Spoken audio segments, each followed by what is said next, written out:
We're back on the Lobo Basketball pregame show, joined by Lobo head coach Paul Weir. Coach Weir, an exciting night here in Dreamstyle Arena, the Pit.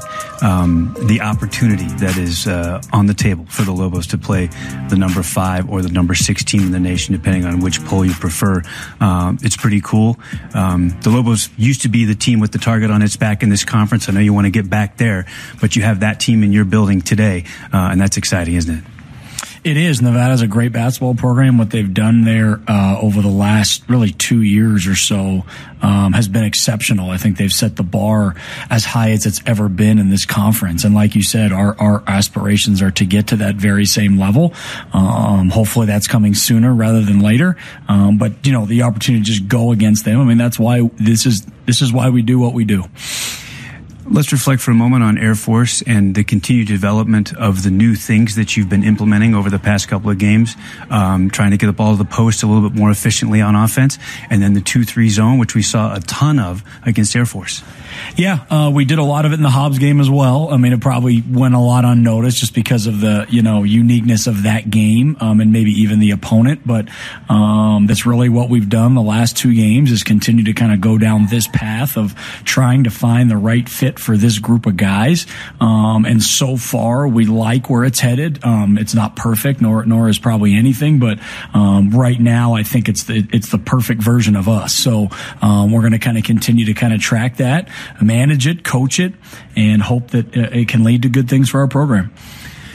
Nevada, in its most recent game, the conference opener against Utah State, in reading about how the game played out and seeing what little highlights I could find, Utah State apparently zoned them. They're not a team that has zoned a bunch this season, but they zoned them. What did you see on film from that game? And obviously you've watched a ton of Nevada tape. Yeah, they zoned them a little bit. I think USC, Grand Canyon probably zoned them much more. So those are kind of more games we've kind of watched a lot of and kind of shown to our players and stuff. Utah State's was very packed in, just kind of saying, you know what, we'll let them kind of take the 3. Ours is a little bit different than that. Utah State at the end of the day, and which is my concern as well, is going to be scoring. I mean, they're a much better defensive team than I think they get credit for individually and also collectively. And Utah State was sub 30% field goal percentage and 20 turnovers. So, we've got to find a way to generate some offense in order to give ourselves a chance. They are a very good defensive team, but they're a highly efficient offensive team with a lot of different ways to beat you, aren't they? They are. Take very good care of the basketball. They play their age. They're very experienced, move the ball well, can score at several different levels. It's an older veteran group, very experienced team, tons of games under their belt, and it really shows on the offensive end. I think they do a very good job of sharing the basketball, spacing, good concepts, and they can beat you in so many different ways. They're a very hard team to guard. I think they're the 3rd or 4th ranked offensive team in the country, and they're that way for a reason. Lobo head coach Paul Weir is alongside. You actually mentioned this yesterday when you spoke with the media, how experienced they are. You just touched on it right now. We've even talked about 5 starters that are 5th-year players, another that comes off the bench that's a 5th-year player. It's unique in this day and age to have a team with that much experience. And Coach Musselman in Nevada, they kind of hit the lotto in having 3 players with pro prospects coming back to take one more run at it. Against a team like yours, which is so young, there's a significant contrast there, isn't there? For sure. And you have to give Coach Musselman credit for looking at the landscape of basketball and realizing that there's a lot of young teams out there that are struggling, and he got a lot of experience around his roster, and he's been very successful with it. Obviously, when the Martin brothers and Jordan Caroline decided to come back, it really changed their dynamic.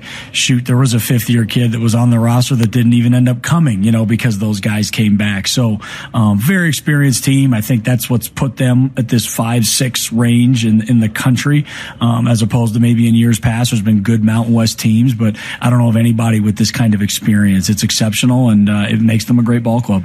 You touched on their efficiency offensively, in particular their ability to take care of the ball.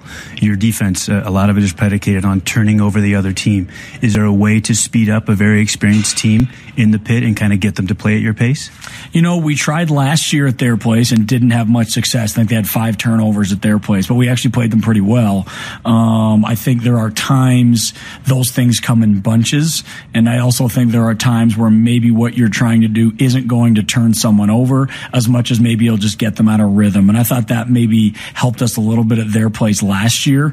We weren't turning them over as much just because they are so big and long and balanced and not a lot of holes out there that you can really expose. But maybe just the overall rhythm and tempo of the game can get them out of sync enough to affect them offensively. So obviously we're trying to do both of those things, but I think what your point really lends to how last year's game went. This year, obviously, we're going in with the intent of trying to disrupt and stop, but we're doing everything we can to just try and win the basketball game. So however that happens to unfold, we'll work with. Has the sort of new vision of continuing to press full court, but then settling back into the extended, the high 2-3 kind of evolved here early on the way that you thought it might? Does it look the way you want moving forward? Is it moving the direction you hope? Probably. I think if you just look at the very small sample size that we've done it, Penn, Southwest, and then Air Force, it's really hard to look at the opponent's point per possession and be upset. You know, we held Penn to a really good points per possession. Obviously, we had a unique game in Hobbs, and Air Force was one of our best defensive games of the year, statistically, points per possession wise. So when you look at that, it's hard to not say, hey, there might be something here. Again, though, that is a small sample size. So this is what this game and other games are going to be for, really going out and continuing to look at things, coach it, teach it, and then manage our defense as best we can. We're doing the same thing on the offensive end. We just haven't been able to really turn a corner yet. I feel like our defense has shown a lot of growth, but now at some point as this evolves, we're going to need some offensive growth as well. Lillard coach Paul Weir is with us. To follow up on the offensive side, you mentioned what a good defensive team Nevada is. Is there any soft spot? Is there any place that you think you have an advantage you might be able to attack, or is it just clearly focusing on what you're trying to do and getting better at that and doing it efficiently? You know, they have just so many different lineups they can play. They can play really small and move Caroline to the 5. They can play really big and move Caroline to the 3. You know, they have the versatility to kind of go different ways. I think depending on those lineups will dictate maybe different things you can and can't do offensively. So ideally for us, we're still trying to get the ball inside. So those smaller lineups might actually help us a little bit as far as potentially being able to get the ball in there. But our issue has been actually getting it in there and finding really strong, disciplined guards and having their ability to get it inside. So we're just going to kind of keep working away at it. We've done a lot of different things offensively here over the past few weeks trying to work towards this, and hopefully we'll be able to continue to grow again here tonight in it. You mentioned they have the option of taking a 6'7" Caroline and putting him at the 3. One of the differences in their roster from last year to this is they have 2 bigs, one a very experienced big and another a freshman, a highly recruited freshman big, 2 6'11" posts. That's a big change from their lineup from a year ago. It is. Porter gives them kind of a completely different dimension, not only defensively, just having a rim protector, which last year they probably didn't have, but offensively being able to throw the ball inside and kind of play out of the post, which also gives them, I think, another element offensively that last year didn't have. And last year's team was incredible, but I think, you know, adding Porter inside just kind of gives them a nice little edge as far as putting that whole thing together on the offensive and defensive ends. A lot was made of the fact that they were able to land a 5-star recruit, a McDonald's All-American, and the other big, Jordan Brown. What have you seen on tape from him? I mean, you can see the talent, you can see the upside, you can see the ability. With so much experience around him, you can see why it's hard for him to get on the floor consistently. He's surrounded by, you know, fifth-year seniors everywhere who have been down this road before, but I think just watching him move out there and play, you can see the potential.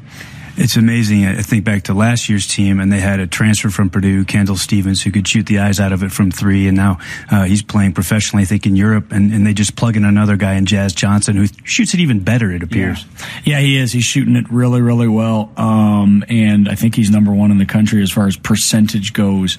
And again, when you add a post player like Porter and then a shooter to go with kind of that big three, so to speak, it just gives them a lot of different layers of their offense, and it's what makes their offense so good. I think that's why they're ranked where they are offensively, and what makes them such a potent offensive ball club. Do they miss Lindsey Drew, or is it the capabilities of the two Martins and the rest of the team, and they can just pretty much mask not having that true point guard? Yeah, I mean, Drew's obviously a terrific basketball player, really was great against us last year at their place. I think when he went down last year, there was maybe some gasps, but Cody Martin stepped in and did a very admirable job. Caleb obviously can play point guard as well, so they really kind of didn't miss a beat as a team. I think he's obviously a terrific player and can do different things for their squad, but I think right now when you look at them, you're like, Jesus, if you added him too, I mean, it just keeps going and going. So right now, I think they've obviously got a great rhythm to them. I don't think they're bringing Drew back, from what I understand. It'll be a next year thing, but the group they have right now is obviously undefeated and very good.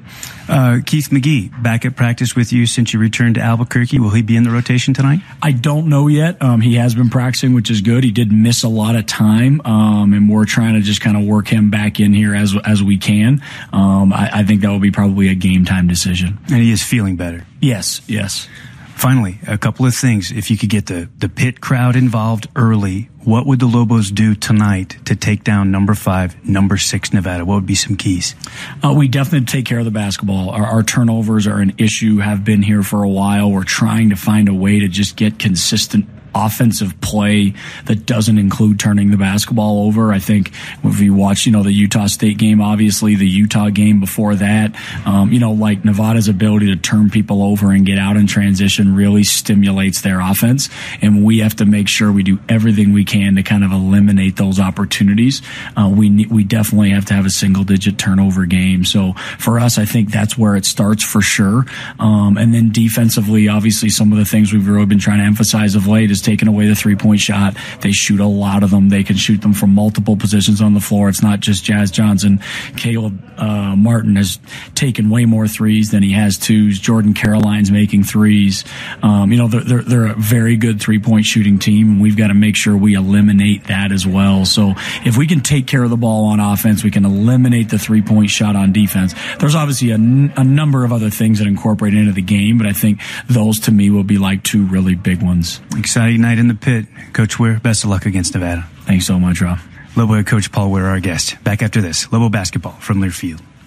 Again, Robert Portnoy. 85-58. Let's say it again. 85-58. One more time, 85-58. The Lobos dominate the unbeaten 14-0, 5th-ranked Nevada Wolfpack and the legendary Pit. The power of the Pit was felt to the max here tonight, Hunter Green. And Nevada looked shaken early. The Lobos got a quick double-digit lead. UNM led by a dozen at half. And the Lobos never looked back. Yeah. They kept the pedal to the floor and just absolutely destroyed the Wolfpack tonight. An incredible win. 85-58 is the final. The fans who are sticking around are still celebrating. Easily the most impressive victory by a Lobo basketball team in 4 calendar years.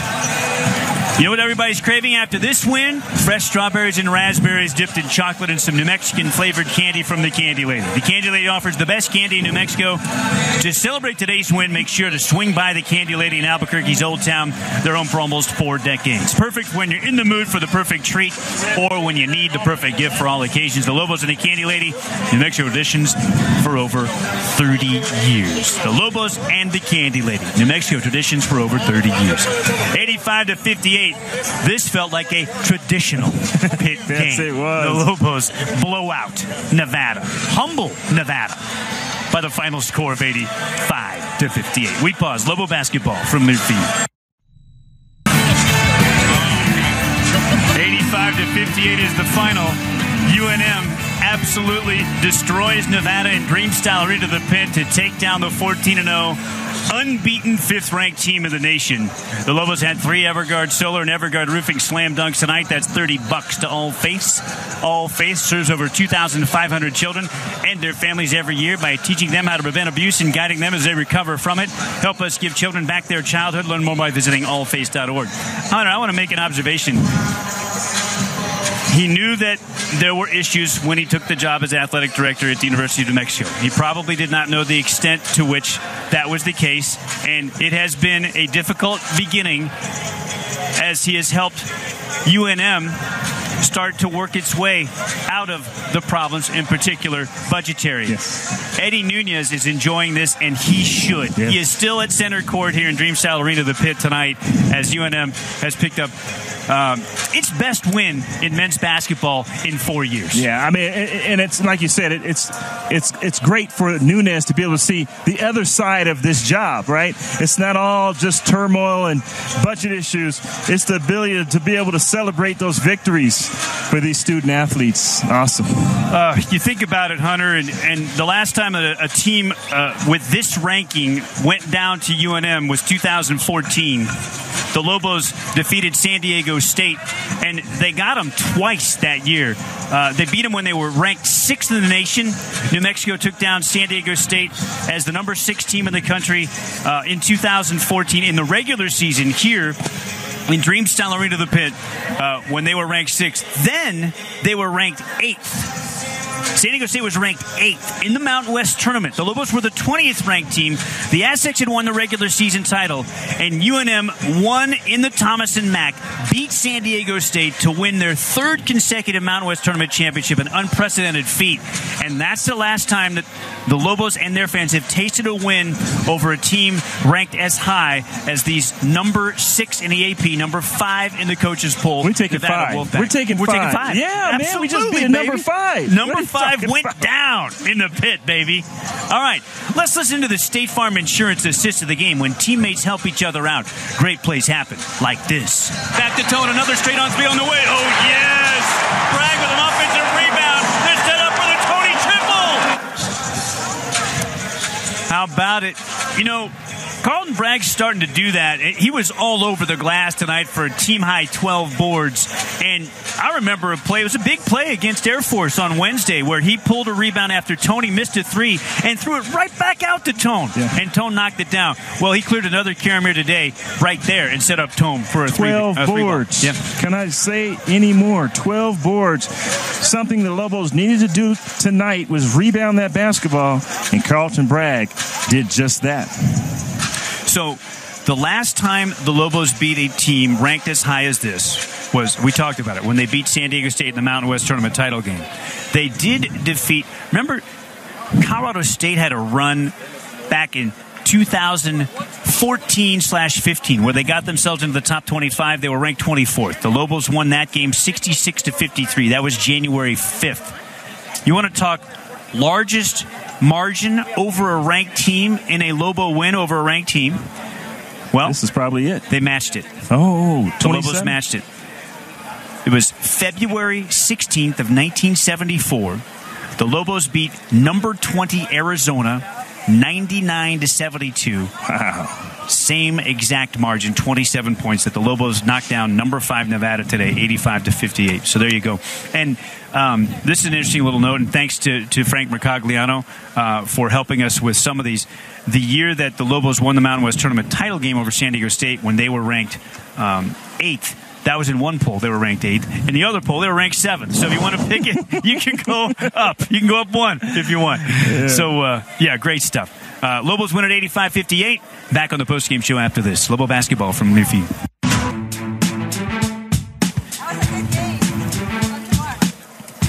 85-58 is the final. UNM routs Nevada. The number 5 team in the country goes down in Dreamstyle Arena, the Pit.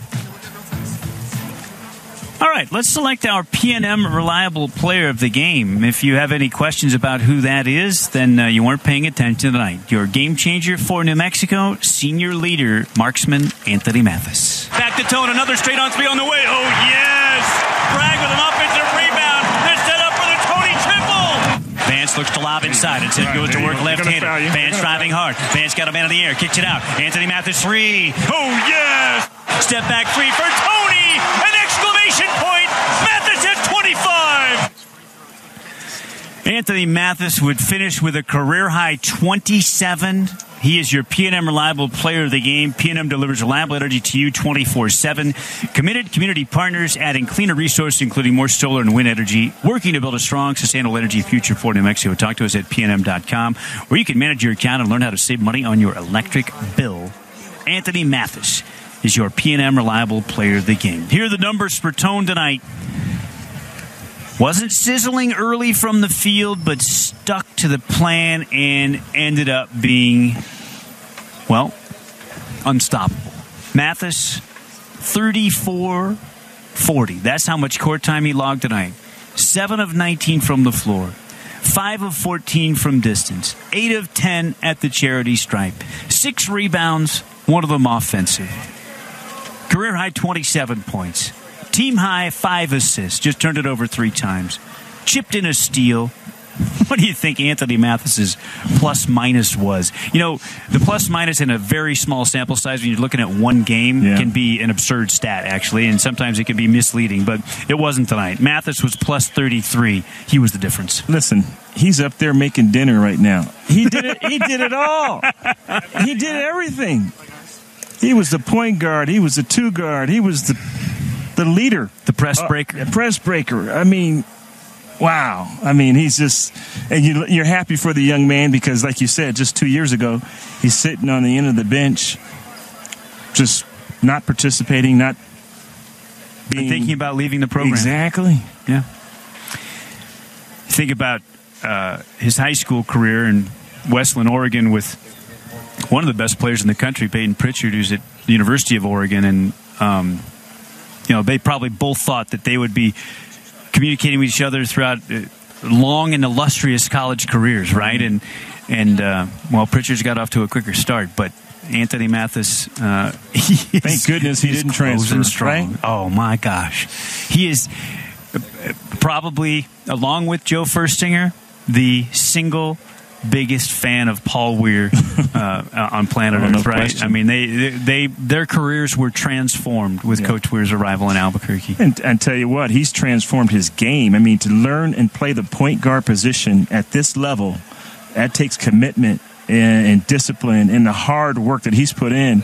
Really, it was amazing to see how he handled that pressure. Right as he come across half court, they were trapping on him in the second half, and wow, he was able to handle it. And he and Vance Jackson just devastated them with a 2-man game out there at the top of the circle. They couldn't stop the 2 of them. Yeah. But there were other guys. Yeah, I mean, absolutely. Yeah, McQuatch Malawach phenomenal. stepped up. Every clutch 3 there late from Malawach. Jackson stepped up. And, of course, Dane. He does those little things. You won't see him in the stat sheet. I mean, he had 9 points. 2 rebounds, but he guarded the 3 line. Martin knows who he is, right? Well said. 85-58. Lobos defeat Nevada to take down unbeaten 14-0 and 5th-ranked Nevada in Dreamstyle Arena of the Pit. We pause. Back after this, Lobo basketball from Learfield. Welcome back on the Lobo basketball postgame show from Dreamstyle Arena of the Pit, where a crowd tonight of, I'm sure, nearing capacity was unbelievable. They say just shy of 13,000 on hand tonight. 12,702 is the final attendance number. 85-58. It felt louder than 12,702 tonight for sure. New Mexico defeats number 5 Nevada in Dreamstyle Arena of the Pit. Albuquerque Downs Racetrack and Casino, your home for winning entertainment, including simulcast racing. Hunter, this is one of those games where granddads look to sons, and sons ultimately look to the grandkid, and mom and sister are there, and they say, remember when? Yeah. And if you were here today, you will never forget this moment, because this was a true Pit game, and when it happens like that, usually the result is a Lobo win, and it happened today, and it happened in grand style, a 27-point demolition of Nevada. Well, you know, it shows the fan support and the belief You've got to believe, and I think just as the fans show out, just because they show up, there's a certain level of belief that it could be done. And like you said, over the years, families, generations have witnessed what can happen here in the pit, the magic of the pit. Well, it was powerful tonight. Yeah, there's no question about that. How about some numbers, some team numbers, some totals, things like that? New Mexico held this highly efficient Nevada Wolfpack team to 33% field goal shooting. 33%.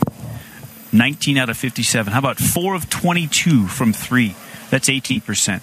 And Nevada, a very good foul shooting team, was rattled at the line all night. 16 of 27. Just 59%. And this is a team on the year, Hunter, as a collective, that has made more free throws than opponents have shot, and actually by a pretty wide margin.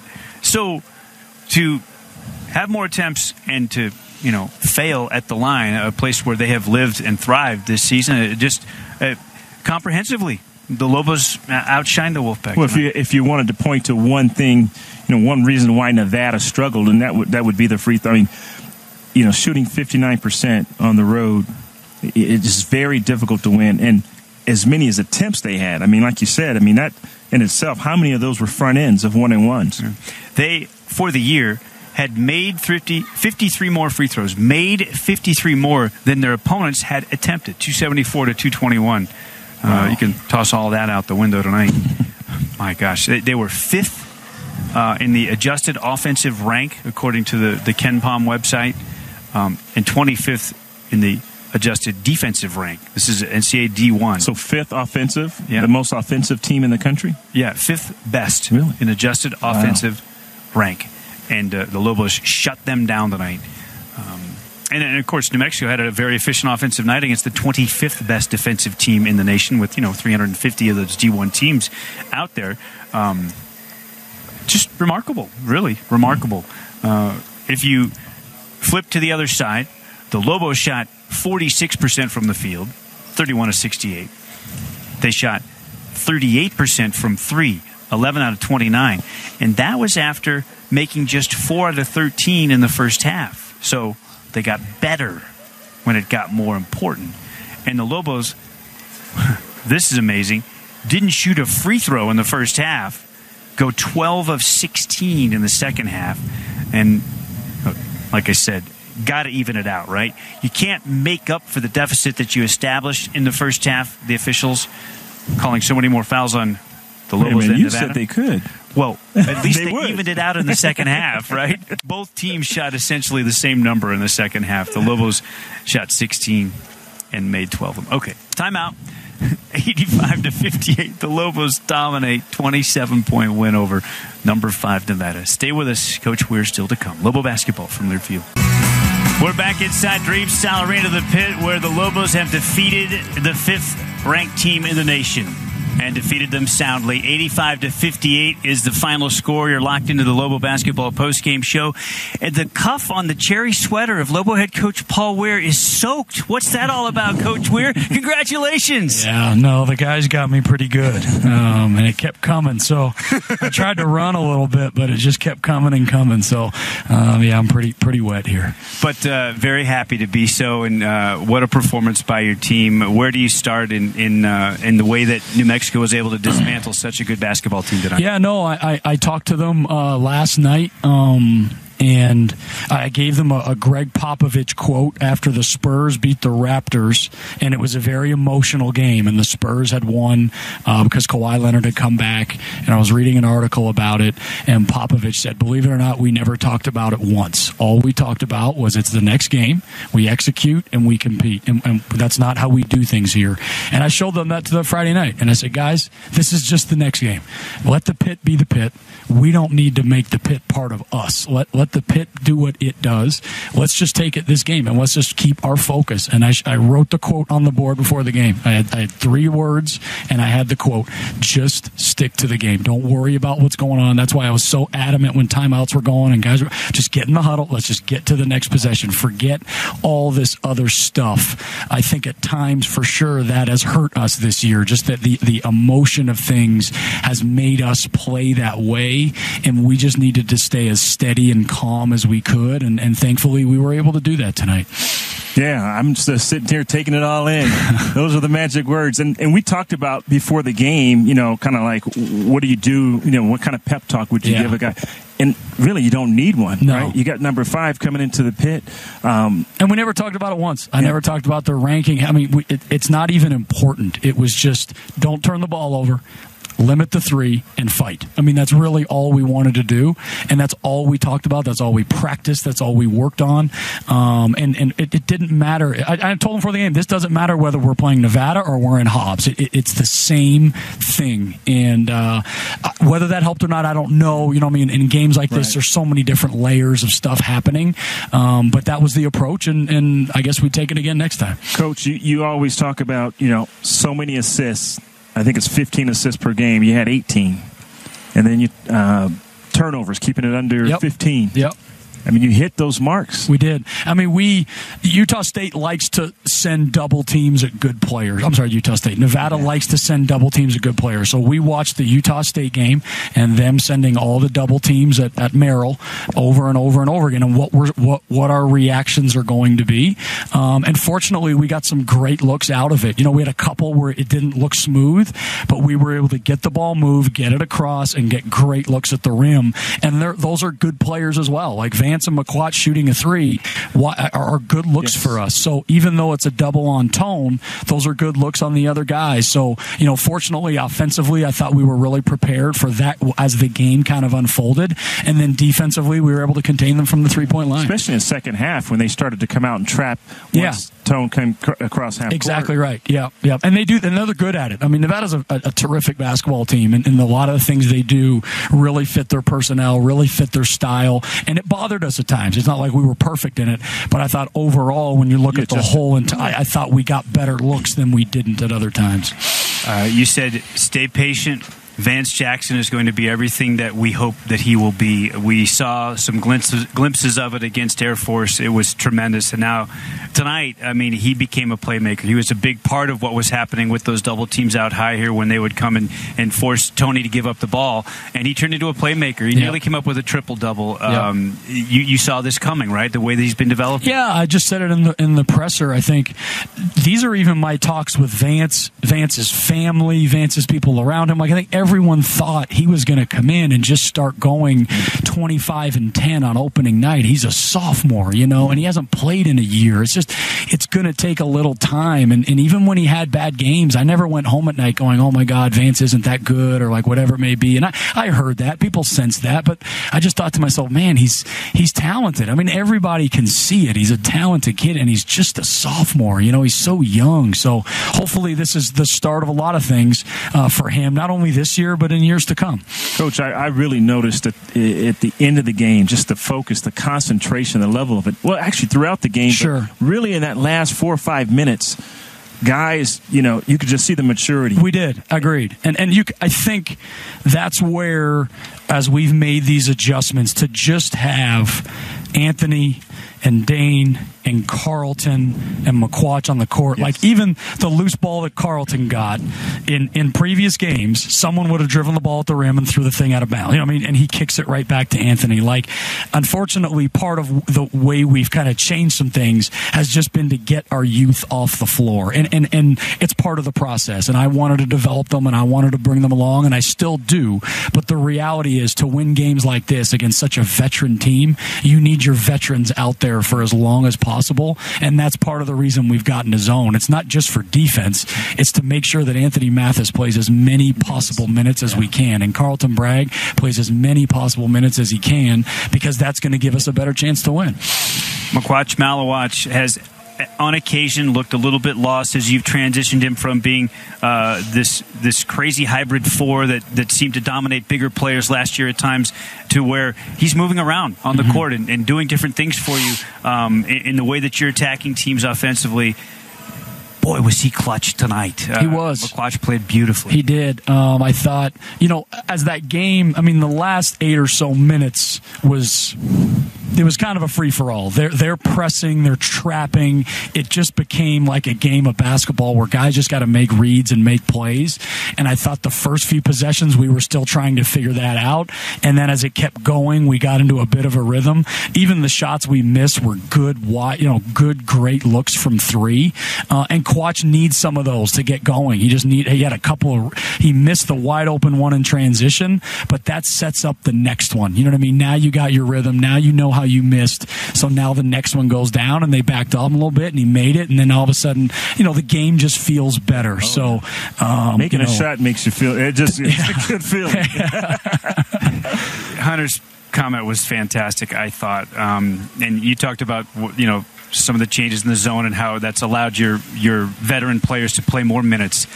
Hunter said that the game's over now, the celebration is concluded, and Anthony Mathis is up there making dinner for the guys. He literally did everything tonight. He was your press breaker. He was. He had control of the ball almost the entire night. He hit the clutch shots. He was a playmaker. Yeah. He rebounded the ball. He didn't turn it over.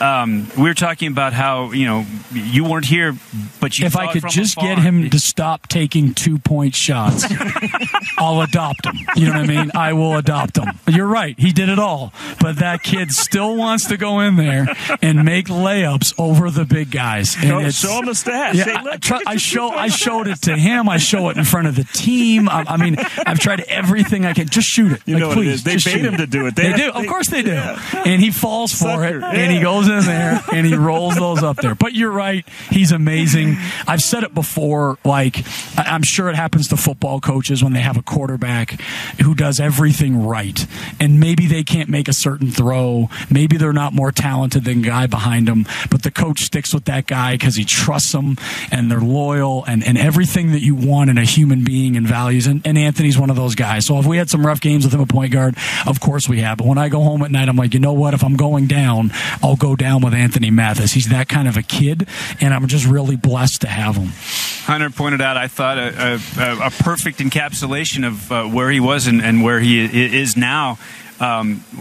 We can recall Anthony in the backcourt with the ball in his hands, freezing and making a lollipop pass and turning the ball over. And when they threw the trap at you over half court the first time tonight, and something could have happened, and Hunter said it, that's a run out dunk. Yes. But what he did was he got the back out dribble and he called timeout. Yep. There was a composure. You could see the transformation. He's got it. He's got this. I hope so. For us, we need that. We're going to need really good point guard play. Last year, it took a while to get, I think, like Antono Jackson, it took some time to give us some good point guard play. And if Anthony can give us point guard play, it changes our dynamic. The reality is this year, we've just been kind of outplayed at that position pretty consistently. And tonight, Anthony obviously flipped the table on that. So I'm hopeful that that'll be something going forward. Coach, Anthony did a great job of taking care of the basketball, but it seemed like overall the team, you only had 9 turnovers. Yep. What did you spent as much time on offense going into this game as we did defense. Okay. We did instead of shooting groups a couple days ago, it was all offense. We did offense all day today. We worked on the double teams where we go in the rotations. We've just really worked on offense, and we spent a lot of time on it. And that's part of the beauty of going to zone as well. It gives you a little bit more time to practice offense because you're not going through all their plays at the other end on game day. So hopefully this will continue to grow for us, and we'll be able to kind of continue. Is this the style you're going to continue playing with? For sure. Shoot, Hunter, if I don't, I don't know. And I guess it up there. I'm lucky because the guys bought in. It's the same thing as last year. We played a certain style of play. The guys bought in, and eventually it came around. And this year, the morning after North Texas, I said, we're going to change what we're going to do, but it doesn't work unless you buy in. And they've bought in. So I'm lucky in that regard. It's not great coaching as it is just having really good players and their good demeanors about taking coaching. soak this one up a little bit. Don't pull out the laptop until after dinner, at least. Maybe. We got a recruit, so I'll be with the recruit, and then I'll pull out the laptop. Pretty good night to have the recruit. I hope so. Yeah, I hope so. That? Congratulations. Yeah. Thank you so much, guys. Thank you. Coach Paul Weir, our guest. What a night in Dreamstyle Arena, the Pit, and what a victory for UNM, 85-58. We pause. Post-game show continues. Lobo basketball from Learfield.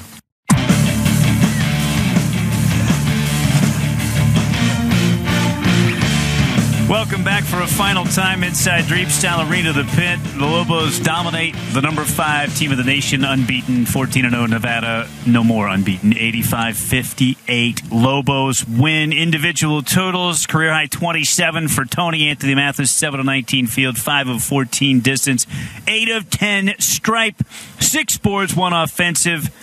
And he had 5 assists and a steal for good measure and a plus 33 on the plus-minus. Holy smokes, what a night. Vance Jackson, 3 assists off a triple-double, 18 points, 10 boards. And he went 7 of 11 field, 3 of 7 deep, 1 of 2 line. 7 assists to go with the 10 boards and 18 points. He had 3 steals, just 2 turnovers, and a plus 27 on the plus-minus. Yikes. 14 points from Raquach Malawach, 5 of 10 field, 2 of 4 deep, 2 of 2 foul line, 6 boards, 2 offensive. Quach added an assist, just 1 turnover, plus minus of 19. He's something else. And then Carlton Bragg fell 1 point shy of a double-double, 9 points, 12 boards, 4 offensive for Bragg, 2 assists, just 1 turnover, 2 block shots. He was a rim protector in the first half, and I think that was a big part of what happened here tonight. Of note, elsewhere on this line for the Lobos, how about 4 block shots for Vladimir Pinchuk? Yeah, in 14 minutes, and Vlad had 2 rebounds, 1 of them offensive. He added an assist. 9 points for Dane Kuiper, the stat sheet filler, 4 of 11 field, 1 of 4 deep, had 2 boards, 1 offensive, 2 assists, and 2 steals for Kuiper in 31 minutes. 9 points, we mentioned for Carlton Bragg to go with the 12 boards. Corey Manigault, 6 points, 4 boards, 2 offensive. He had a steal, just 1 turnover. Corey Manigault in 15 minutes of court time. Also, Pinchuk had the 2 points to go with those 4 blocked shots. How about that?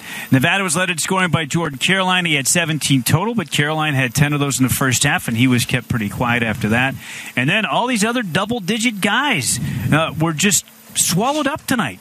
Caleb Martin, All-America candidate, they say. 2 of 14 field, 8 points. How about 9 points? Cody Martin had 5 assists, 2 of 7 field, 5 of 9 foul line. And then the rest, just small totals. 4 for Thurman, 6 for Johnson. He made 1 3, the other points at the foul line. Brown had 4, the McDonald's All-American. Henson had 5, he made 1 3. Porter, the new big, had 5 points. And that's it. The Martins combined scored 17, and Caleb by himself scores 19 a game. This was just a comprehensive butt kicking. The Lobo defense is probably the best thing that happened tonight, but we're so excited about what New Mexico did offensively against this great team. Maybe we haven't talked about that enough. Yeah. No, I tell you, like I said earlier, 2 Martins can't even equal 1 Mathis. Exactly. Yeah. He doubled him up.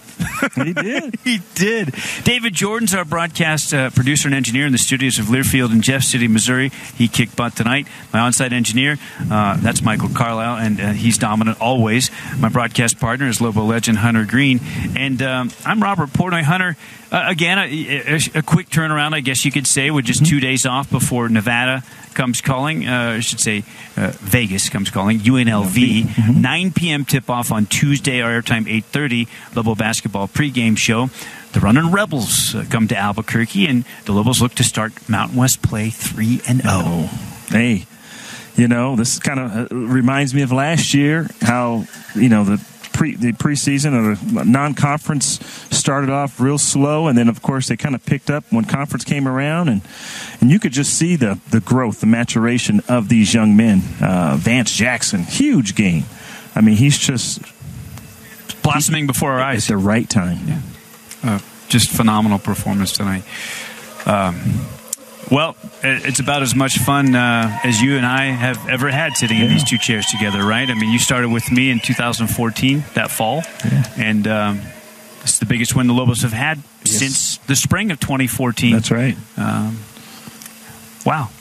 It's huge, Just man. wow. Yeah, it feels good. We do these games, and and we have to do them, with the wins and the losses. But it's just, just a huge weight off the coach's shoulders. I mean, everybody's just relaxed, high fives. It's just.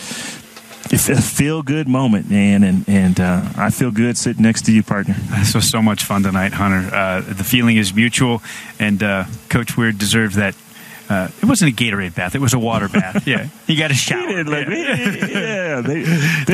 they emptied water bottles on him. That's what they did. Yeah, no, how much fun is that? Yeah, I mean that's what it's all about. I love to see the fun factor in this, right? With all the pressure to win basketball games. These young men having fun out here. It was awesome. Lobos will be tied for first place in the Mountain West when the day ends. We can promise you that. They're 8-6 now and 2-0 in league play. They end Nevada's 14-game winning streak. Nevada is 14-1 and 1-1 in the Mountain West. That's going to do it for us from Dreamstyle Arena, The Pit. JJ Buck is up next from the Albuquerque Downs Racetrack and Casino with the Overtime Call-In Show, taking your phone calls locally here in the Duke City. We say so long for now, and your final score for the final time we put a ribbon on a win over the number 5 team in the nation. New Mexico routs Nevada. Lobos 85, Nevada 58. Good night, everybody. You've been listening to Lobo Basketball from Learfield.